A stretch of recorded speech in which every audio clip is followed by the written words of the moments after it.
और चुनाव में हर प्रत्याशी जब जनता के बीच जाता है तो वो अपना बताता है, लेकिन अपना है कौन, इसको समझने की जरूरत जनता को है। नेता, वास्तविकता तो यह है कि वर्तमान में नेता है ही नहीं आपके पास। जितने भी लोग हैं जो हमारे और आपके बीच आकर के नेता का चोला पहनते हैं, लेकिन उस चोला में जब ताकत उनको मिल जाता है तो हमारा और आपका शोषण करने का काम करते हैं, तो कमजोरों को दबाते हैं, मजबूर को और कुचलने का प्रयास करते हैं। अगर आप गौर से सोचोगे, देखोगे, सारी पार्टी के नेताओं को रख लो अपने सामने, अखिलेश को रख लो, बहन जी को रख लो,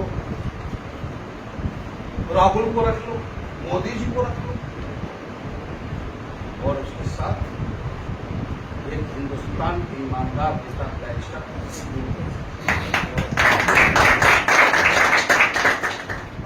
आप जब सोचोगे, चाहे वो माननीय मुलायम सिंह यादव जी का परिवार क्यों ना हो, जब तक वो नेता नहीं बने, जनता की ताकत नहीं मिली, उनकी हैसियत क्या थी।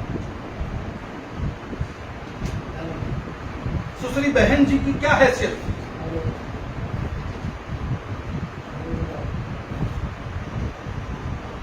ठीक है, राहुल गांधी राजा परिवार से है, लेकिन इसका मतलब ये नहीं कि राजा जुल्मी नहीं हो सकता। एक ही नेता है इस हिंदुस्तान में, उस नेता का नाम बैरिस्टर असदुद्दीन ओवैसी है,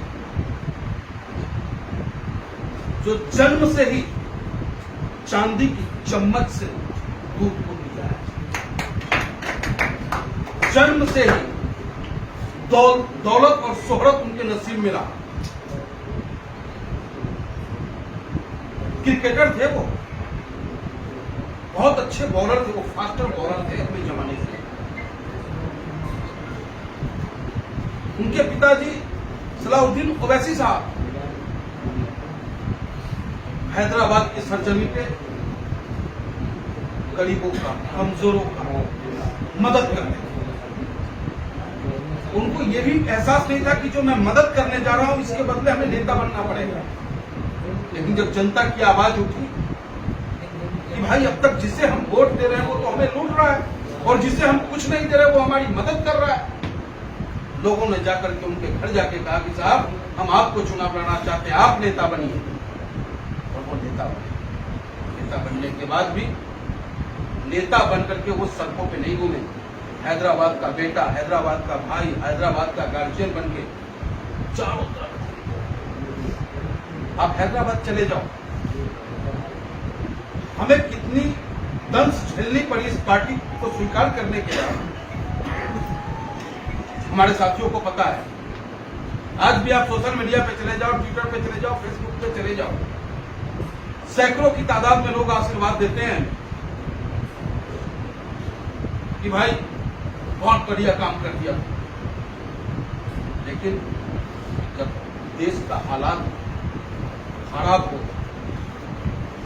जिस संविधान ने हमें और आपको ताकत दिया है, जिसकी वजह से हम सरकार के खिलाफ मुखर होकर के अपनी बात को रख पाते हैं, जब वो संविधान खतरे में हो, जब शिक्षा खतरे में हो, तब आपको सड़कों पर उतरना है। और सड़क पे वही उतर सकता है जिसका दामन साफ होगा, जिसका कॉलर साफ होगा, और ईमानदार जिहनियत का जो व्यक्ति होगा वही दूसरों के लड़ सकता है और मर सकता है। और ऐसा अगर हिंदुस्तान में कोई नेता है तो वो बैरिस्टर है।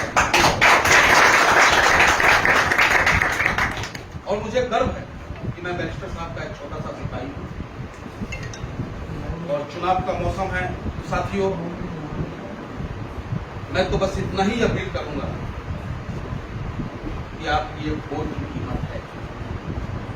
राजतंत्र नहीं है,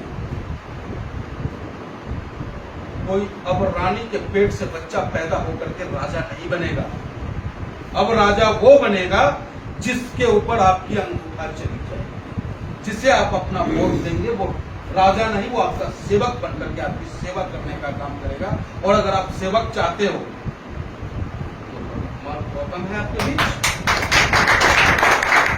राजा चाहते हो तो आएंगे समाजवादी वाले डराने के लिए, आप आएंगे बहुजन वाले, आएंगे असपा वाले, और भाजपा वाला तो कहना ही क्या है। जुल्मी का नाम अगर दूसरा कोई है तो वो भारतीय जनता पार्टी। और भैया किसने हमें नहीं लूटा? अगर आज इस प्रदेश और देश की हालात गरीबी है, बेरोजगारी है, भ्रष्टाचार है, तो इसके देन तो सब है ना भाई, क्योंकि सबने राज किया है। अगर इस हिंदुस्तान की बात की जाए, इस प्रदेश की बात की जाए, सबने सत्ता में अपना भागीदारी निभाया, चाहे वो समाजवादी पार्टी हो, कांग्रेस हो, बसपा हो, सबने सत्ता का सुख लिया है। लेकिन हम जनता को भुखमरी के कगार पर, अशिक्षा के कगार पर, स्वास्थ्य का बुरा हाल करके, भ्रष्टाचार चारों तरफ फैला करके हमें ये हिंदुस्तान देने का काम किया। हमें ये अगर सत्ता किसी को नहीं मिला है, ताकत अगर किसी को नहीं मिला है, तो वो एक ही नेता है, वो आपका नेता है, गरीबों का नेता है, मजलूमों का नेता है, किसानों का नेता है, छात्र का नेता है। वो नेता बैरिस्टर असदुद्दीन ओवैसी साहब। आप सब मिल करके ताकत दे के तो देखो। अरे तेरे पाँव में घुंघरू तो बांधो मेरे दोस्त, फिर मेरी चाल देखना कि ऑल इंडिया मजलिस इत्तेहाद मुस्लिमीन किस तरीके से हिंदुस्तान की तो आने वाली 13 तारीख सिर्फ गाजियाबाद उपचुनाव भी नहीं, इस चुनाव से ना ही सरकार बन रही है,